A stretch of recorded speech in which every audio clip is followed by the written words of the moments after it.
तासु IAS academy Patna में आपका स्वागत है। चलिए देखते हैं ज्योग्राफी। हम लोग जहां क्लास कर चुके थे जितना, उससे आगे देखते हैं ज्योग्राफी का। अगर पिछले क्लास नहीं देखे हैं तो जाकर देख लें। आज पढ़ेंगे हम लोग प्रायद्वीपीय पठार। उसके आगे जहां से पढ़ चुके हैं उसके आगे प्रायद्वीपीय पठार हम लोगों को पढ़ना है। चलिए स्टार्ट करते हैं प्रायद्वीपीय पठार। समझेंगे इसको अच्छी तरह से। प्रायद्वीपीय पठार है दक्षिण का पठार, इसे दक्षिण का भी पठार कहते हैं। प्रायद्वीपीय पठार, ये जो प्रायद्वीपीय पठार है प्राचीन गोंडवाना भूमि का हिस्सा है जो आर्कियन काल के चट्टान से बना हुआ है। प्रायद्वीपीय पठार या दक्षिण का पठार जो है प्राचीन गोंडवाना भूमि का हिस्सा है जो आर्कियन काल के चट्टान से बना हुआ है। प्रायद्वीपीय पठार की जो आकृति है वो आकृति त्रिभुजाकार है। त्रिभुजाकार है आकृति। इसका एरिया का बात करें हम, अगर क्षेत्रफल का प्रायद्वीपीय पठार का, तो ये लगभग 16 लाख वर्ग किलोमीटर में है। जो भौतिक विभाजन जो भारत का है उस सबसे बड़ा हिस्सा है। सबसे बड़ा हिस्सा है प्रायद्वीपीय पठार। प्रायद्वीपीय पठार यानी भारत में सबसे ज्यादा प्रायद्वीपीय पठार फैला हुआ है। इसकी ऊंचाई की बात करें तो ये लगभग 500 से 700 मीटर तक ऊंचा है। प्रायद्वीपीय पठार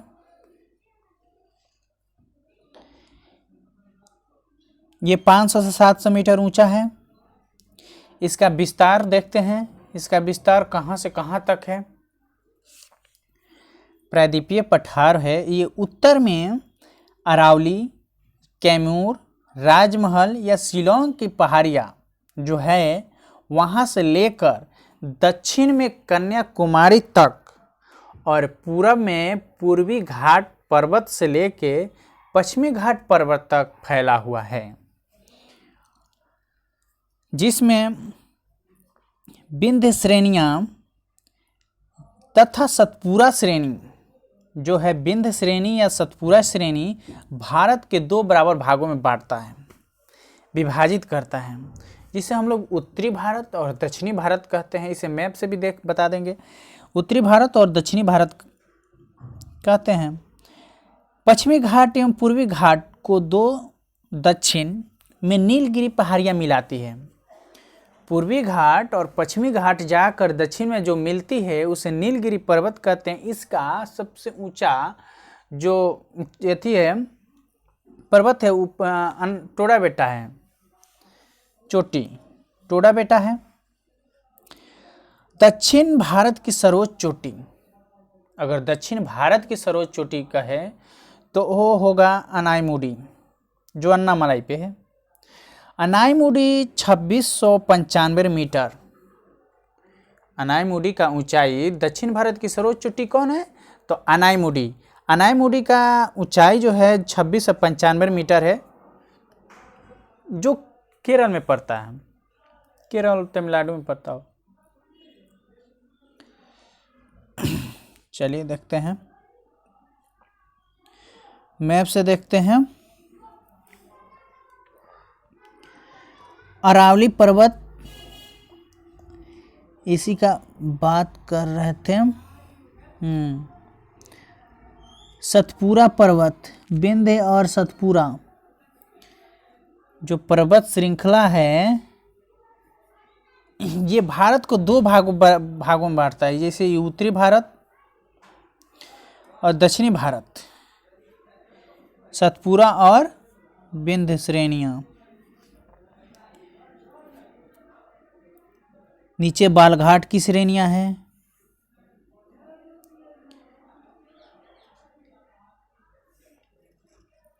चलिए मैप से देख लेते हैं जो कौन पठार कहाँ है।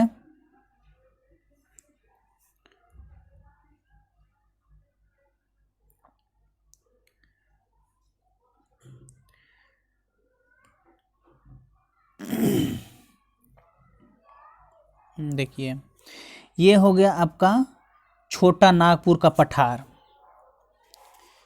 छोटा नागपुर का पठार भारत का सबसे इम्पोर्टेंट पठार है खनिज के दृष्टि से। खनिज संपदा का रूढ़ किसे कहा जाता है? तो छोटा नागपुर का पठार को कहा जाता है। ये बहुत सारे एग्जाम में पूछा हुआ है, जो खनिज का रूढ़ किसे कहा जाता है? तो छोटा नागपुर पठार को कहा जाता है। जैसे पठार का बात करें तो है मालवा का पठार,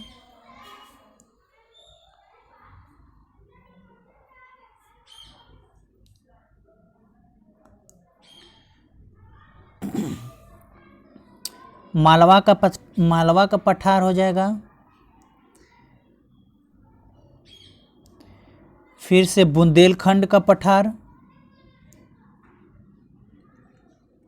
बघेलखंड का पठार, ये जो है छोटा नागपुर का पठार।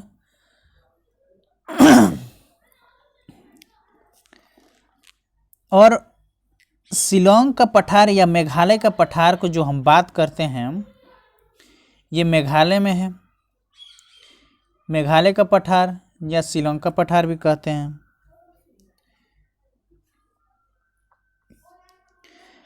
और फिर देखते हैं दंडकारण्य का पठार और तेलंगाना का पठार, दक्कन का पठार और कर्नाटक का पठार।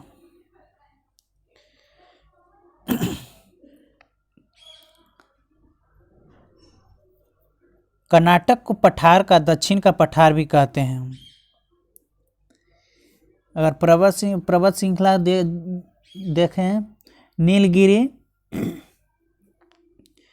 तो पूर्वी घाट और पश्चिमी घाट आकर दक्षिण में मिलती है, जिसे नीलगिरी कहते हैं। नीलगिरी की सबसे ऊंचाई चोटी है टोडाबेटा।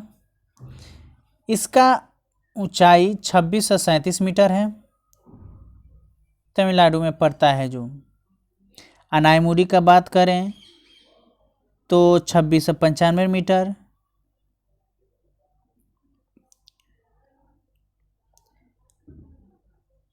अगर दक्षिण भारत का सबसे ऊंची चोटी अनाईमुडी है, उसी तरह पूर्वी भारत की अगर देख लेते हैं तो महेंद्रगिरी पर्वत है। इसका ऊंचाई 1501 मीटर है, जो उड़ीसा में पड़ता है। गिर पहाड़ियाँ गुजरात में है। गिर पहाड़ियाँ गुजरात में है। अरावली पर्वत श्रृंखला सबसे पुराना पर्वत श्रृंखला है। इसके ऊंचाई चोटी गुरु शिखर है। इसका ये जो है 1722 मीटर ऊंचाई है इसकी।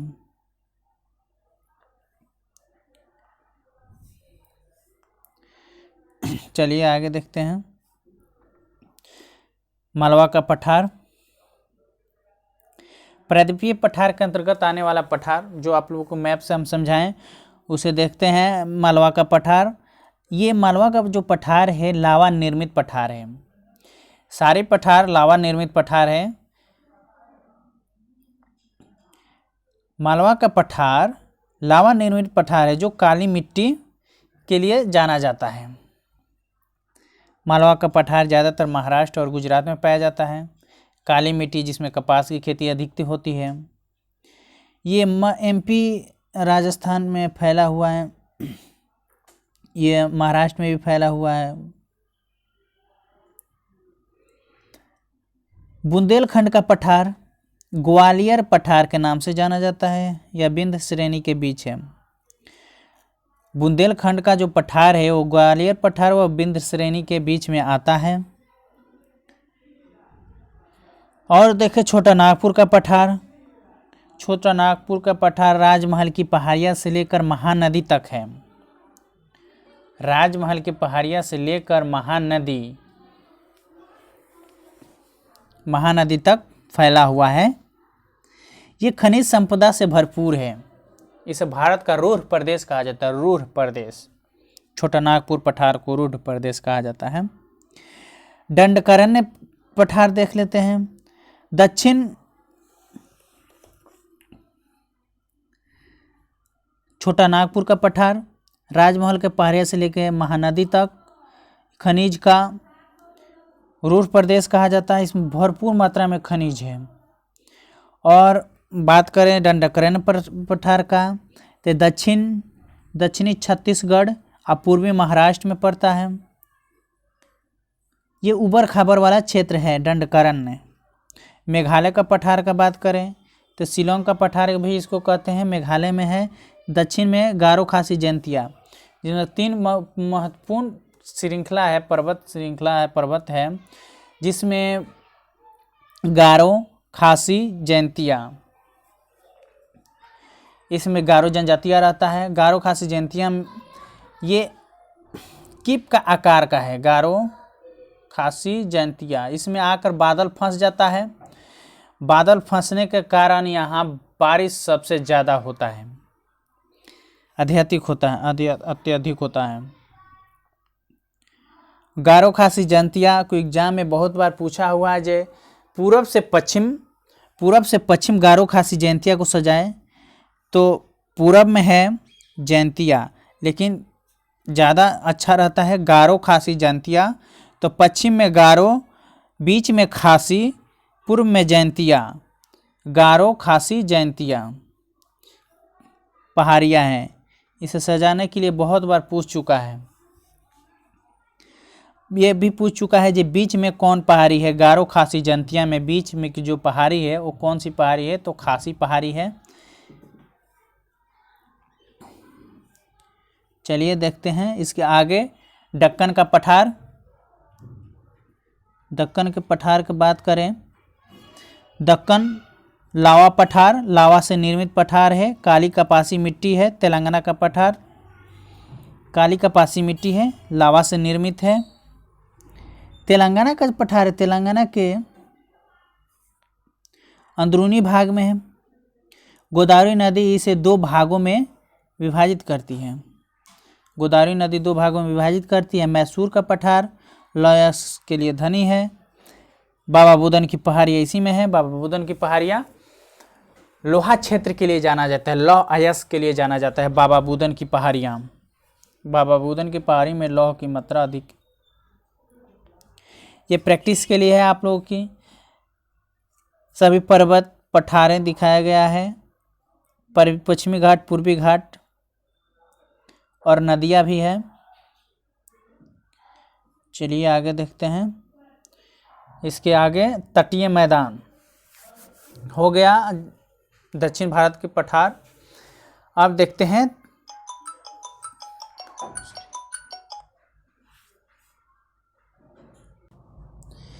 चलिए ये हो गया, ये आप लोगों के लिए प्रैक्टिस के लिए है। और अब आगे देखते हैं तटीय मैदान। तटीय मैदान के बारे में देखते हैं। प्रायद्वीपीय पठार पढ़ लिए। तटीय मैदान के बारे में देखते हैं। जैसे अभी बताए पूर्वी तट, पश्चिमी तट, इसके बारे में देख लेते हैं। पश्चिमी तट के मैदान, पूर्वी तट के मैदान की बात करें तो पश्चिमी तट के मैदान, भारत के पश्चिमी तट के मैदान जो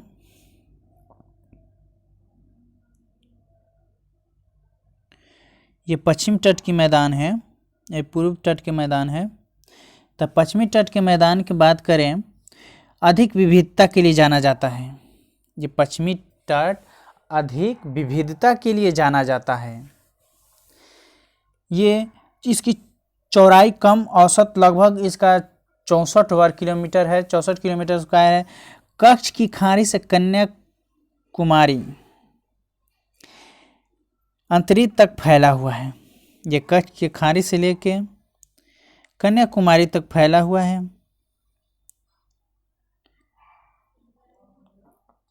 नर्मदा व ताप्ती नदियों के मुहाने पर चौड़ाई सर्वाधिक है। इसकी नर्मदा जो निकलती है, नर्मदा ताप्ती नदियाँ जो निकलती है,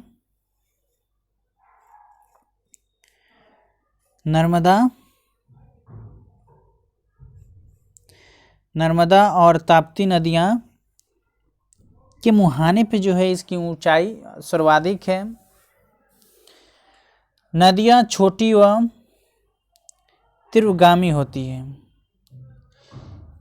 ये नदियाँ जो है वो डेल्टा का निर्माण नहीं करते हैं, एस्चुअरी बनाती है।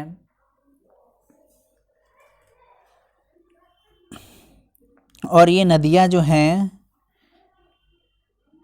छोटी और तीव्रगामी होती है, तेजी से निकल जाती हैं। नदियों के मुहाने पर ज्वार नदमुख का निर्माण होता है। ज्वार नदमुख मतलब एस्चुअरी, जो आकर यहाँ डेल्टा का निर्माण न करके एस्चुअरी का निर्माण करती है। जैसे यहाँ से सिल्ट कचरा जो आता है डायरेक्ट गिर जाता है समुद्र में और ये एक नाद का आकार ले लेता है, नदमुख हो जाता है, नाद का आकार ले लेता है। जैसे देखिए बताते हैं, यहाँ से नदियाँ आई गिरी और ये नाद का आकार ले लेता है, जिसे नदमुख कहा जाता है।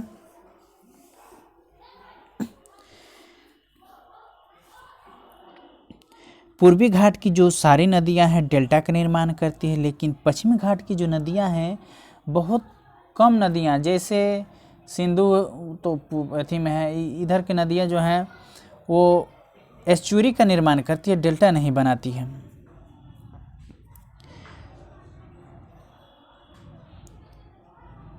चलिए देखते हैं, ये देख लिए इसका नदियाँ जो होती है पश्चिमी घाट की नदियाँ मुहाने पर ज्वार नदमुख यानी एस्चुअरी का निर्माण करती है। और क्याल पश्चिमी तट पर पाए जाने वाले पस्त जल हैं। क्याल जो है, क्याल पश्चिमी तट पर पाए जाने वाले पस्त जल हैं। और पूर्वी तट की बात करें, पूर्वी तट की देख लेते हैं। चौड़ाई तुलनात्मक रूप से अधिक होती है। इसकी चौड़ाई तुलनात्मक रूप से उससे अधिक क्यों होती है? चलिए हम लोग मैप से देखते हैं।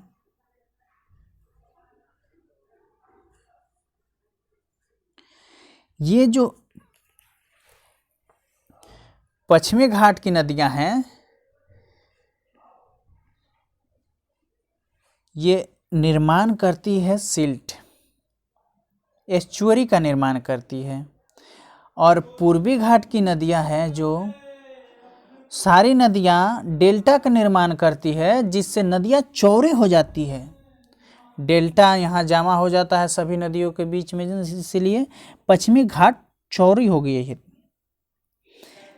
स्वर्ण रेखा नदी से कन्याकुमारी तक, स्वर्ण रेखा नदी यानी झारखंड से लेकर कन्याकुमारी तक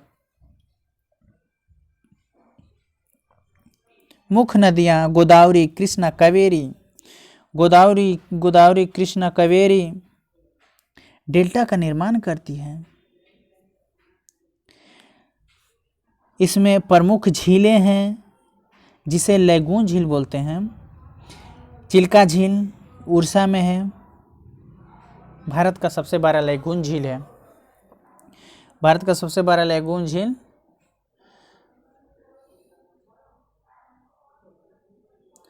चिल्का झील।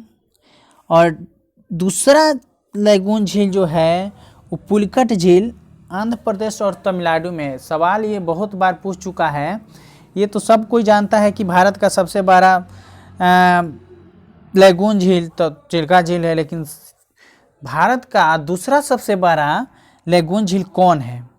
तो भारत का दूसरा सबसे बड़ा लैगून झील जो है वो पुलिकट झील है, जो आंध्र प्रदेश और तमिलनाडु के बीच में है, सीमा बनाता है। उड़ीसा का जो उत्कल का मैदान यानी उड़ीसा का तट को उत्कल का मैदान कहा जाता है। उड़ीसा का तट एक बार सारी तट को विस्तार रूप से हम पढ़ा देंगे बढ़िया से सारा मैप के द्वारा। चलिए आज का क्लास अभी देखते हैं। ये है तट, यहाँ है, बता देते हैं तट। ये पश्चिम घाट,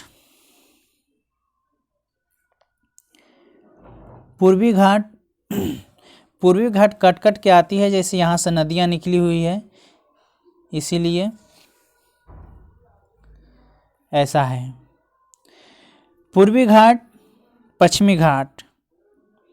पूर्वी घाट में अगर तट की बात करें,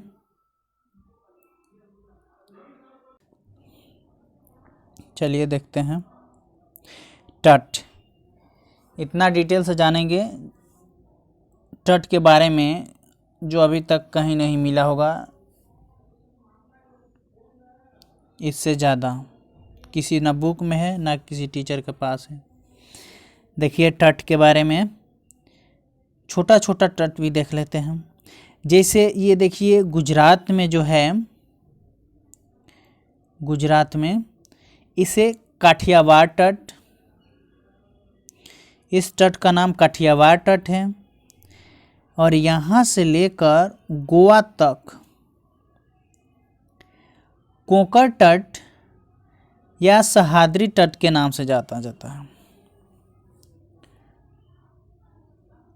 कोंकण या सह्याद्री के नाम से जाना जाता है इसे कोंकण तट। ये जो है काठियावाड़ तट, काठियावाड़, और ये हो गया कोंकण तट या सह्याद्री।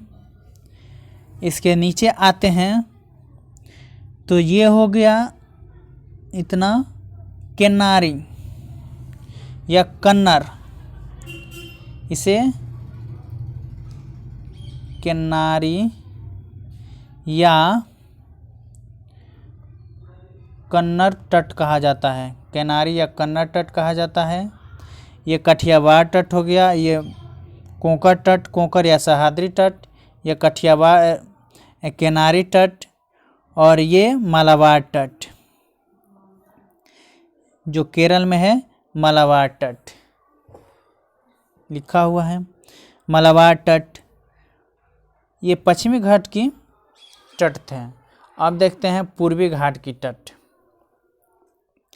पूर्वी घाट की तट की बात करें तो ये आंध्र प्रदेश यानी कृष्णा नदी, ये कृष्णा नदी हो गया, ये कावेरी नदी हो गया, ये महानदी हो गया, और यहाँ आपको हुगली नदी हो गया जो बंगाल से निकलती है।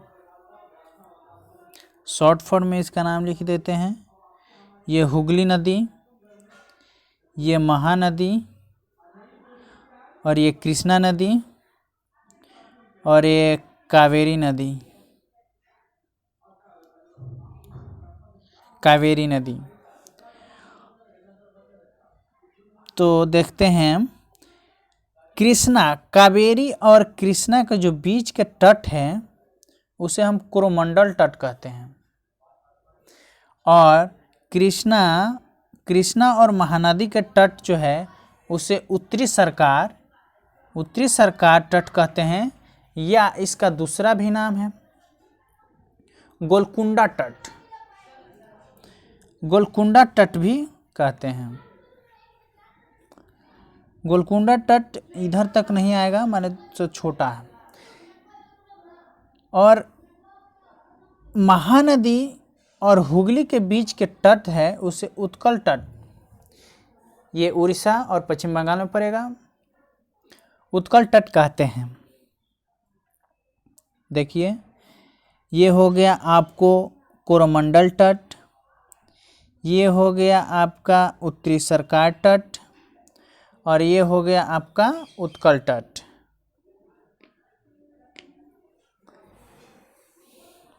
ठीक है, अब देखिए बहुत बार ये सवाल पूछा है जे वेस्टर्न डिस्टर्बेंस से जो बारिश होती है सबसे ज़्यादा कहाँ होती है? ठंडी के दिनों में बारिश सबसे ज़्यादा कहाँ होती है? तो सब मालाबार तट पे होगा, सब मालाबार कोरोमंडल तट पे होगा जो तमिलनाडु पे होता है।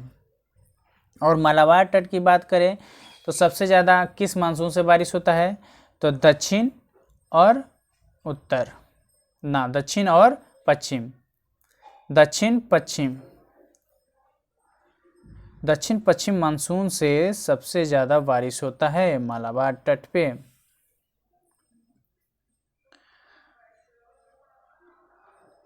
चलिए ब्लैंक मैप है। आज का क्लास यहीं तक, फिर अगले क्लास में हम लोग मिलेंगे।